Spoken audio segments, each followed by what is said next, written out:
اللہ تعالیٰ کی ناراضگی کی 5 نشانیاں ہیں۔ آئیے چند لمحے رک کر خود سے سوال کریں، کیا یہ نشانیاں ہماری زندگی میں تو ظاہر نہیں ہو رہی؟ غور کیجئے، شاید یہ پیغام ہمارے لیے ہی ہو۔ علماء کرام کے مطابق جب اللہ تعالیٰ کسی بندے سے ناراض ہوتا ہے تو اس کی زندگی میں کچھ علامات ظاہر ہونے لگتی ہیں۔ دینی روایات اور اکابرین کے اقوال کے مطابق اللہ تعالیٰ کی ناراضگی کی 5 نشانیاں بیان کی جاتی ہیں۔ بسم اللہ الرحمن الرحیم۔ اللہ تبارک و تعالیٰ کے بابرکت نام سے شروع، جو بڑا مہربان اور نہایت رحم فرمانے والا ہے۔ السلام علیکم ورحمۃ اللہ وبرکاتہ۔ پیارے ناظرین، اللہ کی ناراضگی ایک ایسی حقیقت ہے جو کسی بھی بندے کے لیے سب سے بڑی بدبختی کا سبب بن سکتی ہے۔ یہ وہ لمحہ ہے جب بندہ رب کے سایہ رحمت سے محروم ہو جاتا ہے اور اس کی زندگی برکت اور سکون سے خالی ہو جاتی ہے۔ لیکن سوال یہ پیدا ہوتا ہے کہ اللہ کی ناراضگی کی نشانیاں کیا ہیں؟ کیا ہم یہ نشانیاں جان سکتے ہیں کہ اللہ ہم سے ناراض ہے؟ ایک مرتبہ ایک نبی اللہ کے سوال کی طرح یہ سوال ہر مومن کے دل میں پیدا ہوتا ہے کہ جب اللہ تعالیٰ ناراض ہوتا ہے تو اس کی نشانیاں کیا ہوتی ہیں؟ اہل علم نے اس کی کچھ نشانیاں بیان کی ہیں کہ ایک بار اللہ تعالیٰ سے عرض کی گئی، یا اللہ، جب تو اپنے بندے سے ناراض ہوتا ہے تو اس کی کیا نشانیاں ہوتی ہیں؟ یہ سوال ہر مومن کے دل میں ایک تجسس پیدا کرتا ہے، کیونکہ جاننا ضروری ہے کہ ہم کہیں گے اللہ کی ناراضگی کے باعث گمراہی میں تو نہیں جا رہے۔ آپ سوچ رہے ہوں گے کہ اللہ کی ناراضگی کی نشانیاں کتنی واضح اور خطرناک ہو سکتی ہیں۔ یہ نشانیاں ایسی ہیں جو انسان کی زندگی کو تباہی کے دہانے پر لے جا سکتی ہیں، لیکن پھر بھی بندہ ان سے غافل رہتا ہے۔ یہ نشانیاں کسی ایسے لمحے میں نہیں بلکہ انسان کی زندگی میں دھیرے دھیرے ظاہر ہوتی ہیں اور وہ اپنے آخرت کے بارے میں بے فکر ہو جاتا ہے۔ شاید کہ ہم ان نشانیوں کو جانتے ہوئے بھی نظر انداز کر رہے ہیں۔ یہ شاید ہمیں انہیں پہچاننے میں صلاحیت کھو چکے ہیں۔ کیا آپ جانتے ہیں کہ وہ نشانیاں کیا ہیں؟ وہ کون سی علامات ہیں جو یہ ظاہر کرتی ہیں کہ اللہ ہم سے ناراض ہے؟ آئیں ان 5 نشانیوں کی تفصیل میں چلتے ہیں تاکہ ہم اپنی زندگی کا جائزہ لے سکیں، اللہ کی رضا حاصل کرنے کی کوشش کر سکیں۔ اللہ کے ناراض ہونے کی پہلی نشانی اللہ تعالیٰ نے حضرت موسیٰ علیہ السلام کو بتایا کہ جب میں اپنے بندے سے ناراض ہوتا ہوں تو میں اس کے دل سے سکون اور اطمینان کو نکال دیتا ہوں۔ سکون کا چھین جانا اور اس بات کی علامت ہے کہ اللہ کی ناراضگی اس کے قریب آ گئی ہے۔ قرآن میں اللہ تعالیٰ فرماتا ہے، جو میرے ذکر سے غافل رہتا ہے اس کی زندگی تنگی میں پڑ جاتی ہے۔ اللہ کے ناراض ہونے کی دوسری نشانی یہ ہے کہ اللہ تعالیٰ انسان کو نیک صحبت سے محروم کر دیتا ہے۔ جب بندہ گناہوں میں مبتلا ہوتا ہے تو اللہ اس کے قریب سے نیک اور صالحہ لوگوں کو ہٹا دیتا ہے اور وہ بری صحبت کا شکار ہو جاتا ہے۔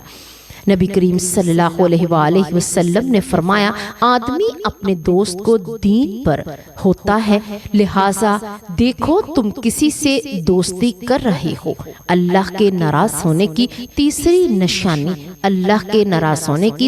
نشانی یہ ہے کہ اللہ بندے کو عبادت میں لذت سے محروم کر دیتا ہے۔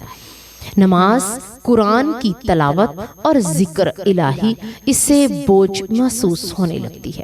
حضرت حسن بصری رحمت اللہ علیہ فرماتے ہیں کہ جب دل سخت ہو جائے تو عبادت بوجھ لگنے لگتی ہے۔ یہ اللہ کی ناراضگی کی علامت ہے۔ اللہ کے ناراض ہونے کی چوتھی علامت یہ ہے کہ بندے کے رزق سے برکت اٹھا لی جاتی ہے۔ ہو سکتا ہے کہ وہ بہت زیادہ کما رہا ہو لیکن اس کے مال میں سکون اور برکت نہ ہو۔ قرآن کہتا ہے، جو اللہ سے ڈرتا ہے اللہ اس کے لیے رزق کے دروازے کھول دیتا ہے۔ اس کے ناراض ہونے کی 5ویں نشانی، اللہ کے ناراض ہونے کی 5ویں اور سب سے خطرناک نشانی یہ ہے کہ اللہ بندے کے دل کو گناہوں کے لیے بے حس کر دیتا ہے۔ وہ برائی کو برا نہیں سمجھتا، وہ نیکی سے دور چلا جاتا ہے۔ اللہ تعالیٰ فرماتا ہے کہ ہم ان کے دلوں پر مہر لگا دیتے ہیں اور وہ ہدایت کو نہیں سمجھ سکتے۔ یہ 5 نشانیاں ہمیں جھنجھوڑنے کے لیے کافی ہیں کہ ہم اپنے اعمال اور نیتوں کا محاسبہ کریں اور اللہ کی رضا حاصل کرنے کے لیے اپنی زندگی کو اس کی مرضی کے مطابق ڈھال لیں۔ ام المؤمنین عائشہ رضی اللہ تعالی عنہا کہتی ہیں کہ ایک رات میں نے رسول اللہ صلی اللہ علیہ وآلہ وسلم کو اپنے بستر پر ڈھونڈا تو آپ کو نہیں پایا، چنانچہ میں نے اپنا ہاتھ بستر کے سرہانے پر پھیرا تو وہ آپ کے قدموں کے تلوے سے جا لگا، دیکھا تو آپ سجدے میں تھے اور فرما رہے تھے اعوذ بعفوک من عقابک واعوذ برضاک من سخطک واعوذ بک منک۔ میں تیری سزا سے، تیری معافی سے پناہ مانگتا ہوں، تیرے غصے اور ناراضگی سے تیری رضا مندی کی پناہ مانگتا ہوں اور تجھ سے تیری پناہ مانگتا ہوں۔ رب کی رضا میں راضی رہنے کے لیے کیا کریں؟ پیارے اسلامی بھائیوں اور بہنوں، اللہ پاک کی رضا میں راضی رہنے کی عادت اپنانے کے لیے بہت سارے طریقے اپنائے جا سکتے ہیں۔ مثلا اللہ پاک کی رضا میں راضی رہنے کے فضائل پڑھیں۔ اللہ پاک کے نیک بندے جو ہمیشہ اس دنیا میں اللہ کی رضا میں راضی رہتے تھے، ان کی سیرت پڑھیے۔ اسی طرح تکلیف، مصیبت، پریشانی، غربت وغیرہ میں ملنے والے ثوابات کا مطالعہ کریں۔ قرآن پاک کو ترجمہ سے پڑھیے اور اس کی برکت سے انشاءاللہ اللہ پاک کی رضا میں راضی رہنے کا ذہن بنے گا۔ حضرت غوث اعظم شیخ عبد القادر جیلانی رحمت اللہ علیہ اللہ پاک کی رضا میں راضی رہنے کے 2 آسان طریقے بتائے ہیں۔ آپ فرماتے ہیں، نمبر 1، جو شخص اللہ پاک کی رضا میں راضی رہنا چاہتا ہے اسے چاہیے کہ موت کو ہمیشہ یاد رکھے، کیونکہ موت کی یاد دنیاوی مصیبتوں کو آسان بنا دیتی ہے۔ نمبر 2، جس بات پر دل میں شکوہ آئے بندے کو چاہیے کہ اس بات پر شکوہ کرنے کی بجائے اللہ پاک سے دعا کرے۔ مثلا کسی پر غربت آ گئی تو صبر سے کام لیا کرے اور اللہ کا ہر حال میں شکر ادا کیا کرے، اللہ پاک سے راضی ہو جائیں گے اور اللہ پاک آپ کو ہر نعمت عطا کریں گے انشاءاللہ۔ اللہ تبارک و تعالیٰ سے دعا ہے کہ اللہ تبارک و تعالیٰ ہمیں اپنی ناراضگی سے محفوظ رکھے اور اپنی رحمت کے سائے میں رکھے۔ پیارے ناظرین، بے شک اللہ تبارک و تعالیٰ کی مقدس کتاب قرآن پاک سب سے بڑی ہدایت کا سرچشمہ ہے، تو اس لیے ہمیں چاہیے کہ ہم قرآن پاک کو ترجمہ کے ساتھ پڑھیں اور اس کی تفسیر کو پڑھیں اور اپنے نیک بندوں کی تفسیریں پڑھیں، جیسا کہ صحابہ کرام کی کتابیں پڑھ لیں، پیارے انبیاء کرام کی آپ قصے پڑھ لیں اور امہات المؤمنین کی ازواج مطہرات کے بارے میں آپ علم حاصل کریں، تو اللہ تبارک و تعالیٰ آپ کے ذہن کو دوسری طرف یعنی کہ شیطان کی طرف نہیں جانے دیں گے۔ شیطان آپ کو بہکا نہیں سکے گا اور آپ ہمیشہ سیدھی راہ پر رہیں گے اور قرآن کو اپنی زندگی میں ڈھالنے کی کوشش کریں، تو آپ یقین کریں کہ آپ ہر مقصد میں اللہ تبارک و تعالیٰ آپ کا ضرور ساتھ دیں گے۔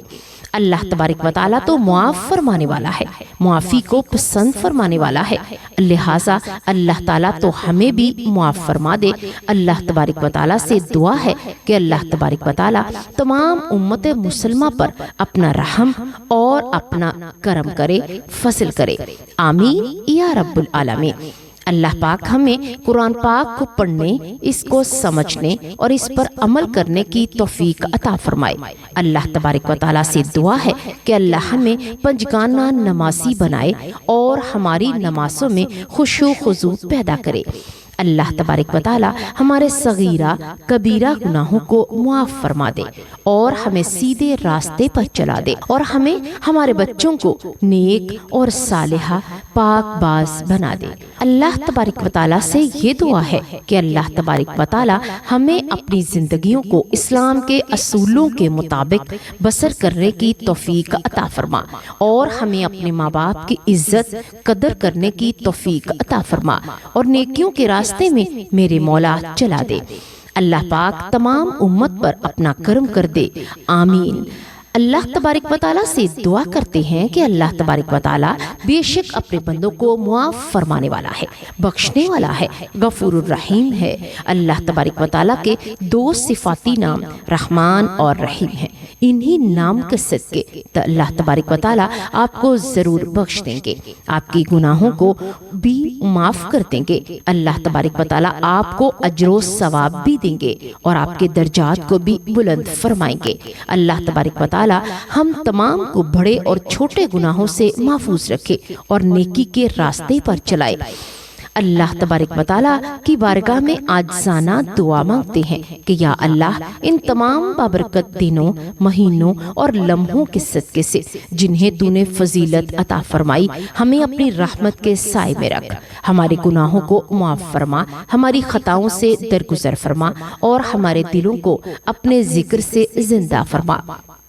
یا اللہ خانہ کعبہ کے طواف، عمرے کی حاصلی اور حج کے عظیم فریضے کے صدقے سے ہمیں ایمان کی مضبوطی، اعمال کی قبولیت اور دلوں کا سکون عطا فرما۔ تمام مسلمانوں کی مشکلات آسان فرما، بیماریوں کو شفا دے، پریشان حال لوگوں کی پریشانیاں دور فرما، گھروں میں محبت، امن اور برکت عطا فرما اور پوری انسانیت کو ہدایت، سلامتی اور خیر نصیب فرما۔ یا اللہ ہماری دعاؤں کو اپنی شان کریمی کے مطابق قبول فرما اور ہمیں نیکی پھیلانے کا ذریعہ بنا۔ آخر میں آپ سب سے گزارش ہے کہ یہ ایک معلوماتی ویڈیو ہے، اسے دوسروں تک ضرور پہنچائیں، کیونکہ ہو سکتا ہے کہ آپ کے ذریعے کوئی اور نیکی کی طرف راغب ہو جائے اور اس نیکی کا ثواب آپ کے نامہ اعمال میں بھی لکھ دیا جائے۔ ہماری ویڈیو کو لائک کریں، شیئر کریں اور چینل کو سبسکرائب ضرور کریں۔ اللہ آپ کو اس نیت کا بہترین اجر عطا فرمائے، آمین یا رب العالمین۔